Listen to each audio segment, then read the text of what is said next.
Hello and welcome to the Nortel podcast, focusing on business continuity and site preparedness, an ongoing concern with the potential H1N1 or swine flu pandemic in our midst. I'm here with Patricia Vella, Nortel's leader for business continuity planning, to discuss what precautions Nortel has taken to prepare for itself in the event of a pandemic or disaster. Patricia, welcome and thanks for joining. Thank you. It's good to be here. Now, I understand that your role within Nortel is to help ensure we can continue to operate in the event of an emergency. Is that right? And perhaps you can elaborate a bit more on what you do. Sure, it is. I'm responsible for ensuring Nortel is both prepared so that we keep business going during a major incident, and then when we have an incident occur, I help the business operate through that. Great. And how long has Nortel had this role, and what does it entail? Nortel started to do business continuity after the work and the run-up to the Y2K bug, but the importance of the business continuity work was highlighted during 9/11, particularly when we were called upon to support customers that were directly affected. And initially, the main focus of the program was site preparedness plans and conducting disaster tests on sites, and that was really to highlight to the business the need for good planning. And in more recent years, we've expanded to making sure all of parts of the business are covered with a particular focus on both Nortel business and suppliers in low-cost countries. Okay, well, what can you tell us about Nortel's business continuity and preparedness plan? It's actually a set of over 500 plans, and these plans address three main areas. There's site plans for every site we're on, there's business recovery plans for every business area, and there's infrastructure disaster recovery plans. And these plans vary depending on the nature of the work and their requirements.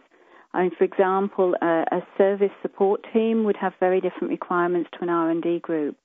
If we look at within Nortel, we have some 24/7 groups that have customer SLAs of 10 minutes. So it means whatever's happening, we need to have access to the customer network and respond to that within 10 minutes. And obviously we need to ensure that even in the event of a major incident, that group continues to get the resources they need. Whereas an R&D group could usually suspend work for a few days, if necessary, provided they get the resources and support to make up that time when development resumes.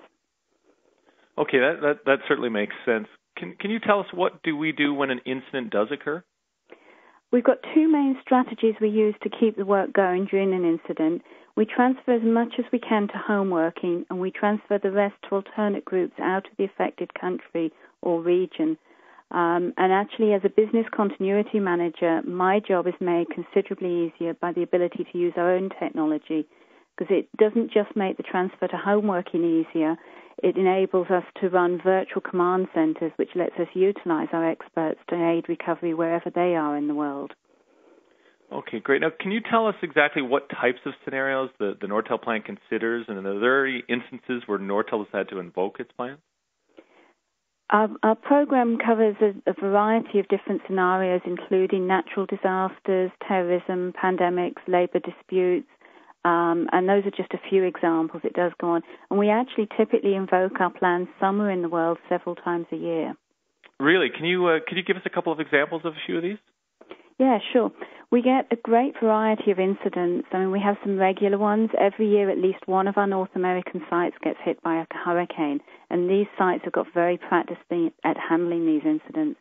We have someone who monitors tropical storms, and then if it looks like the storm's going to reach hurricane strength and make landfall near one of our sites, we alert the teams and we transfer critical operations to alternate sites. So we aim to make that decision to close the site due to a hurricane with enough time to transfer the operations and for our employees to get home and secure their homes before the hurricane hits.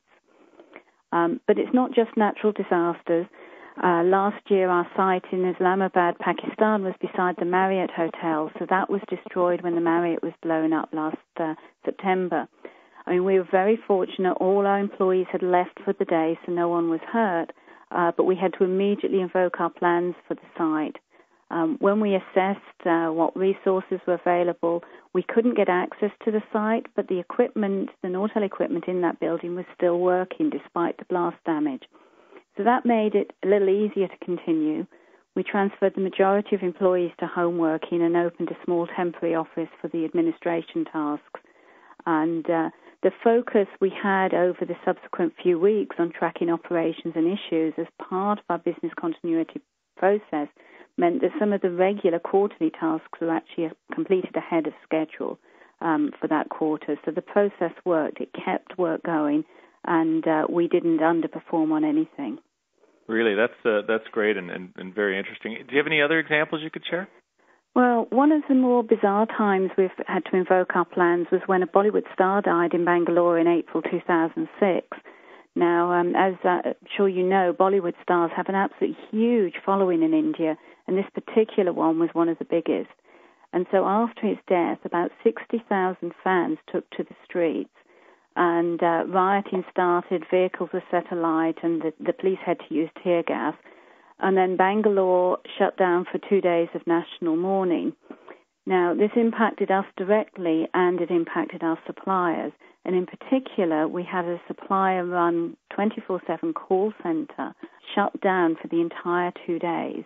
We did know that this supplier didn't have a business continuity plan of their own when we'd taken them on, so we'd ensured we had an alternate plan in case of supplier failure. So that's part of what we do in the program. We try and get a supplier to do a plan, but if for whatever reason we don't think that will work, we have an alternative that we can use as well. And so we invoked this and temporarily transferred the work to Canada with no impact to customer service. But it was definitely one of the stranger reasons to invoke our plans. And we've also had the SARS outbreak in Toronto in 2003 helped us to develop the infectious disease side of our planning. Okay, that's great. And that also leads into my next question, which is with all the talk about potential flu pandemics, what steps have been taken to date to prepare for a possible H1N1 outbreak? Well, we've actually, within Nortel, we've been actively working on pandemic planning for about the last 5 years. And our plans cover health and hygiene measures, including travel, as well as business continuity measures. And early on in our planning, we realized that different countries would be affected to a greater or lesser extent at different times, and that some of those factors that will create those differences are government actions to restrict the spread, the density of the population in the country, maybe local cultural differences, and the strength of the health service in that country. And we could really see this happening when the outbreak started in Mexico, because the Mexican government brought in a number of measures restricting movement to try and curtail the outbreak. And so we invoked the business continuity aspects of the plan for Mexico operations, and we carried out a controlled transfer of the majority of activities to home working for the duration of these restrictions. And we were able to have 98% of the work in Mexico carried out from home for that duration. And we've done other things as well at other sites on an as-needed basis, depending on the local conditions and the outbreak there.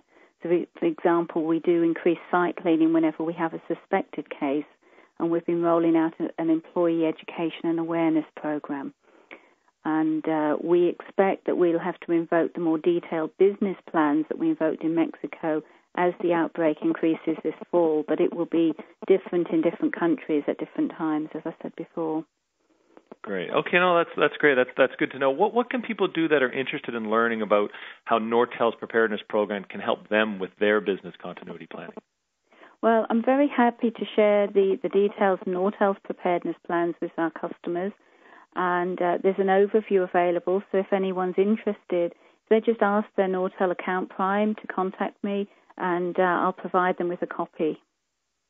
That's great. Well, thanks for offering this insightful information, and I'm sure our customers will find Nortel's plan to be interesting and helpful. And I'd like to wrap up this podcast by thanking you, Patricia, for taking the time to be with us, and remind the listeners to visit nortel.com/prepare to get more information about Nortel's business continuity and preparedness plans, as well as other materials on how Nortel can help you be prepared. Thanks again, Patricia.